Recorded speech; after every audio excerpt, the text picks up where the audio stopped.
Hello tout le monde, bienvenue sur cette vidéo. On va parler directement de la sous-location professionnelle. Est-ce que c'est légal? Est-ce que c'est illégal? On va voir tout ça dans cette vidéo. La vidéo va être en deux parties un peu distinctes. Je vais rentrer dans le détail pourquoi c'est légal d'un point de vue juridique, d'un point de vue des contrats, d'un point de vue de l'activité globalement. Et je vais rentrer ensuite dans le détail sur pourquoi. Et puis après, je vais rentrer dans une partie un peu plus théorique sur pourquoi c'est une activité qui est légale, parce que ça fait du sens qu'elle soit légale. D'ailleurs, c'est que en France que on a des doutes sur le fait que la sous-location soit légale. C'est un truc qui est très français, puisqu'à l'étranger c'est très courant ce genre d'activité de sous-location. Mais je vais vous expliquer pourquoi ça fait du sens que ça soit une activité légale. Donc pour entrer dans des termes un peu plus techniques à propos de l'aspect juridique sur la sous-location professionnelle en France, d'un point de vue légal, je pense qu'il y a beaucoup de gens qui le savent, mais je vais le répéter quand même. La sous-location professionnelle en France, c'est un petit peu différent de la sous-location classique. C'est-à-dire que moi, si actuellement je suis locataire de mon appartement, je décide de le louer à n'importe qui, je dois prévenir le propriétaire et je dois avoir un accord écrit du propriétaire. Une fois que j'ai cet accord écrit, j'ai la possibilité de sous-louer son appartement, mais il faut pas que les revenus générés de cette sous-location, quand moi je vais percevoir les revenus du sous-locataire, dépassent mon propre loyer, sinon ça devient une activité qui est illégale en France. Pour la simple et bonne raison qu'un bail classique, que ce soit un bail meublé ou que ce soit un bail nu, n'est pas fait, n'est pas écrit d'un point de vue légal pour faire de la sous-location professionnelle, et donc il est très borné. En France, on a des baux, les baux meublés, les baux nus, qui sont des baux qui sont ultra bornés, ultra quadrillés, pour être sûr que les choses soient bien claires. Donc en réalité, si tu veux faire une activité de sous-location professionnelle, tu as besoin d'avoir un bail spécifique qui sort du cadre du bail meublé classique ou du bail nu, qui sont des bails qui sont régis par pas mal de lois en France. Et du coup, comment ça marche pour faire de la sous-location professionnelle de manière légale avec un contrat spécifique en France? C'est assez simple finalement. En fait, ce que la loi dit en France, c'est qu'on a le droit de louer un appartement avec un contrat de droit civil. Donc en fait, un contrat, tout simplement. C'est-à-dire qu'un contrat, il peut être rédigé d'une manière ou d'une autre, par un particulier ou par un avocat. Et ce contrat, on peut inclure des lois, on peut inclure des clauses qui comprennent des lois, des articles de loi. Et on peut utiliser ces contrats à des fins de prestation de services, à des fins de plein de choses. C'est le principe d'un contrat en France. Et donc ce qui est dit dans la loi, c'est qu'on a le droit de louer un bien, un appartement, avec un contrat de droit civil, un contrat classique.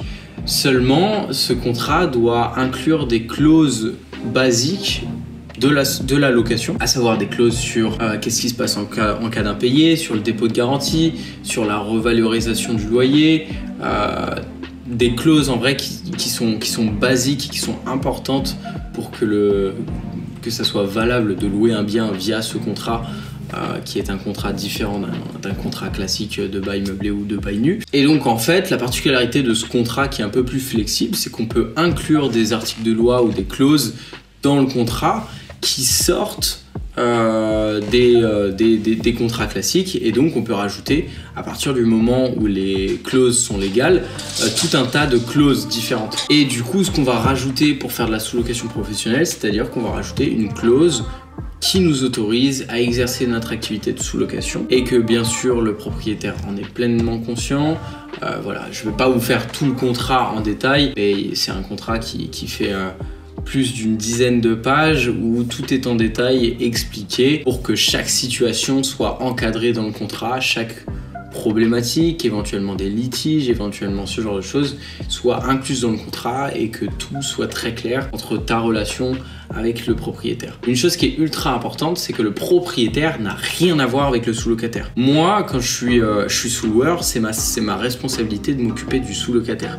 Le propriétaire, il n'est pas obligé, et moi je me le force un petit peu aussi comme sous-loueur, je me force à ce que le propriétaire n'ait jamais affaire au sous-locataire, puisque lui, ça ne l'intéresse pas. Ce qu'il veut, le propriétaire, c'est que son bien soit tout le temps loué, que moi, son locataire, je lui paye le loyer, qu'il n'ait pas d'impayé, qu'il ait son appartement qui soit entretenu, qu'il ait un loyer éventuellement un petit peu supérieur au prix du marché, qu'il ait la possibilité de récupérer son appartement moyennant préavis sans justification particulière. Le propriétaire, il a une certaine tranquillité qui est importante. Et c'est ça qui va faire qu'actuellement, il y a beaucoup de propriétaires qui acceptent ce genre de contrat. C'est parce qu'ils ont beaucoup de choses à gagner comparé à un locataire classique qui peut facilement poser de problèmes, poser des dégradations, des impayés, des procédures judiciaires derrière quand il y a des impayés, enfin tout un tas de problèmes qu'on n'a pas avec un sous-loueur. Donc voilà, pour résumer un petit peu, ce contrat de sous-location professionnelle qui est un contrat de droit civil qui nous autorise à louer un bien tout en incluant une clause concernant la sous-location et le fait qu'on est autorisé à exercer de la sous-location dans l'appartement et que le propriétaire en est pleinement conscient. Tout ça, ça nous autorise à exercer cette activité. Maintenant, je vais revenir, donc là c'était vraiment le cadre juridique, donc le cadre un petit peu chiant de voilà, comment les lois fonctionnent et comment est-ce qu'on fait pour faire cette activité de façon 100% légale et 100% autorisée, puisque bien sûr si on ne fait pas les choses de manière légale d'un point de vue ne serait-ce que le contrat, il y a plein de problèmes qui en découlent. On ne peut pas exercer une activité de sous-location professionnelle si on n'a pas les bons contrats et si on n'est pas au carré sur tout, parce que forcément, s'il y a des litiges, s'il y a un incendie, s'il y a des dommages corporels sur un de vos sous-locataires, il faut que derrière il y ait des assurances qui interviennent. Et si vous n'avez pas les bons contrats, si vous n'avez pas tout qui est carré de manière générale, ça va être très compliqué en cas d'incendie. Je vous laisse payer la facture du fait que vous n'étiez pas censé accueillir un sous-locataire si vous n'avez pas le bon contrat, quoi. Donc non, c'est hyper important de faire les choses bien. Et donc voilà, d'un point de vue légal, c'est comme ça que ça fonctionne. Je vous ai un petit peu détaillé. Maintenant, d'un point de vue théorique, pourquoi ça fait du sens d'avoir une activité de sous-location professionnelle qui est 100% légale? Et c'est bien souvent le problème, c'est qu'en France, on se dit le sous-loueur, c'est un voleur parce qu'il va exploiter le bien d'un propriétaire qu'il a acheté sans le dire au propriétaire, et que déjà vous avez bien compris que ça c'est faux.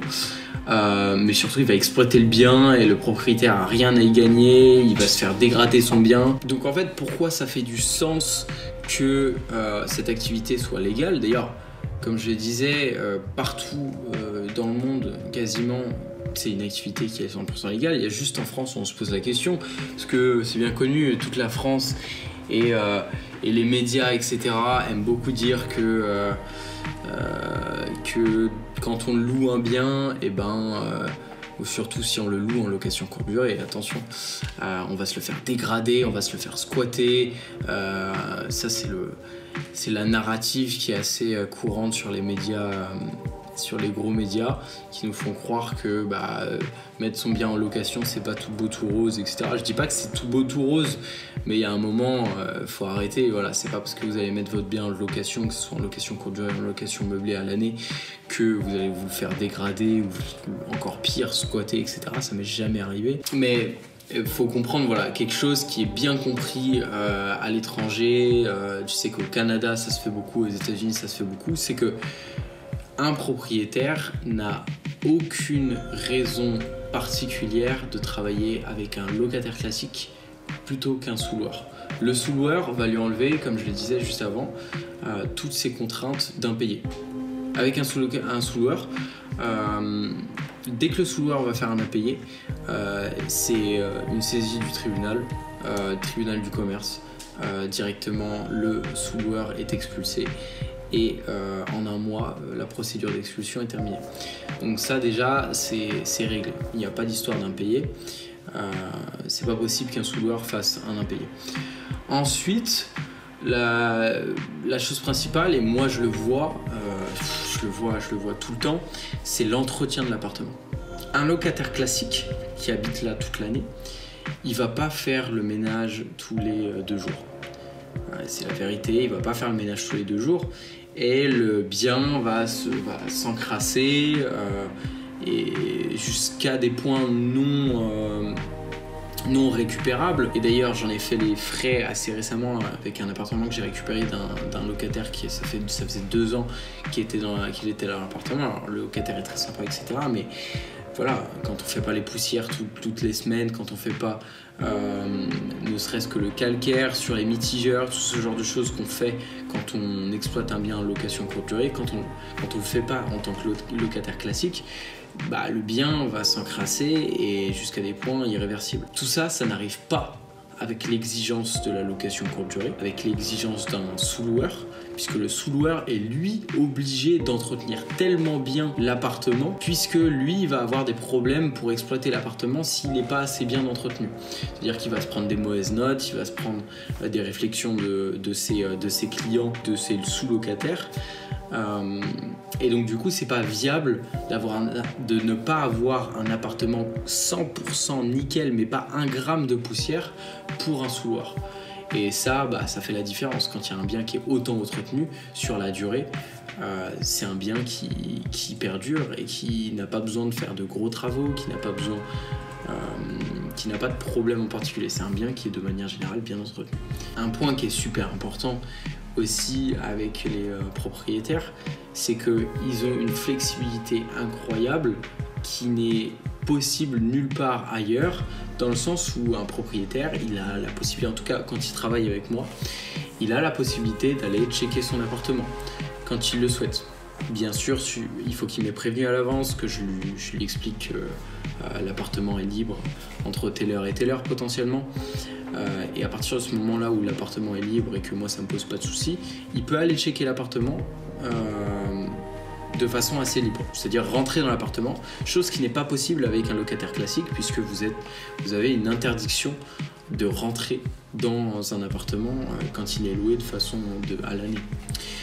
Donc voilà, moi c'est quelque chose qui est possible, quelque chose qui rajoute de la confiance au propriétaire, qui lui permet d'avoir un service entre guillemets de la part d'un sous-loueur qui est exceptionnel de toute façon. Dernier point, et pas des moindres, j'ai envie de dire, un propriétaire, il peut récupérer son appartement à tout moment. C'est-à-dire que s'il estime que demain, son sous-loueur ne lui plaît plus, eh ben, il donne son préavis sans justification particulière. Dans 3 mois, il a son appartement. C'est comme ça que ça fonctionne. C'est pareil, c'est impossible ce genre de choses avec un locataire classique. Un locataire classique, bah, c'est impossible à part faire un congé pour vente, mais dans ce cas-là, il faut avoir le motif de vendre l'appartement ou alors je sais qu'il y a des possibilités en France de récupérer un appartement pour loger quelqu'un de sa famille éventuellement, mais c'est tout un tas de paperasse et de galères, etc. Et c'est beaucoup plus flexible avec un locataire, avec un sous-loueur, plutôt qu'avec un locataire classique. Tout ça, c'est des éléments qu'à l'étranger, ils ont très bien compris. Ce qui font que les entreprises de sous-location professionnelles cartonnent à l'étranger. Il y a littéralement des boîtes qui font des millions d'euros de chiffre d'affaires par an. Et c'est vrai que de toute façon, c'est un business qui fait du sens, autant pour le propriétaire que pour le marché aussi. Parce que souvent on se dit oui, mais si tout le monde faisait de la sous-location professionnelle, il n'y aurait plus d'appartements à louer. Et ben non, en fait c'est pas comme ça que ça fonctionne du tout. Le seul truc qui changerait, c'est que ça serait que les meilleurs qui perdureraient. C'est-à-dire que les meilleurs appartements resteraient sur les plateformes de location courte durée. Et ceux qui fonctionnent le moins, ils seront tellement plus rentables, ils seront tellement plus intéressants pour les sous-loueurs, ils feront tellement plus assez de chiffre d'affaires que c'est des appartements qui vont être récupérés à la location classique. En fait, ça fait un espèce de roulement et c'est le meilleur qui gagne au final. Les meilleurs appartements vont rester, les pires vont partir et ceux qui vont partir, ils vont repartir sur le marché de la location meublée ou nue à l'année. Ou sur 3 ans. Donc voilà, de tout point de vue, la sous-location professionnelle, c'est une activité qui fait du sens, autant pour le propriétaire que pour le marché, que pour le sous-loueur qui gagne sa vie grâce à ça. C'est pour ça que pour moi, les législations à propos de la sous-location professionnelle ne sont pas amenées à changer, puisque, encore une fois, ça ne fait pas de sens à ce qu'on arrête cette activité, puisque elle est globalement plus positive pour le marché et puis les gens qui qui travaillent avec des sous-loueurs sont de manière générale ultra satisfaits. Si jamais tu es intéressé par la sous-location professionnelle, je t'invite à t'abonner à mon compte Instagram. Je fais des contenus courts tous les jours où je parle de sous-location professionnelle. Le lien de mon Instagram sera dans la description. Tu peux éventuellement m'envoyer tes questions sur Instagram. Si tu as des questions à propos de la sous-location professionnelle, on pourra en discuter. C'est vrai que j'ai pas mal de demandes en ce moment, de demandes de messages. J'essaye de tout traiter, mais voilà, j'y passe du temps, mais à force j'arrive à tout traiter. Donc n'hésitez pas à m'envoyer un message si vous en avez le besoin ou si vous voulez commencer cette activité. Je me ferai un plaisir de vous répondre. Et puis je vous dis tout simplement à la prochaine vidéo. Je vous dis à bientôt. C'était Antoine, ciao.